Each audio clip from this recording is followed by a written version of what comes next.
Hey, what's up? This is Ricardo at Parts People, and in this video, we'll outline the steps for completing a part replacement on your Dell PC.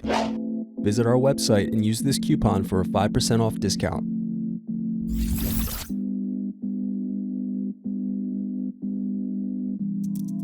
First, unscrew and slide out DVD optical drive.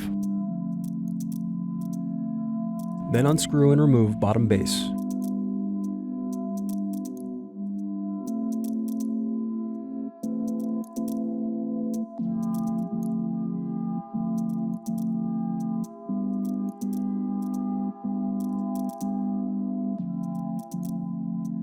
Now unscrew and disconnect battery.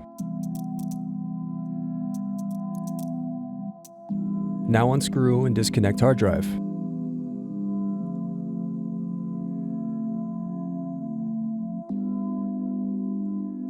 Then unscrew and disconnect USB SD card circuit board.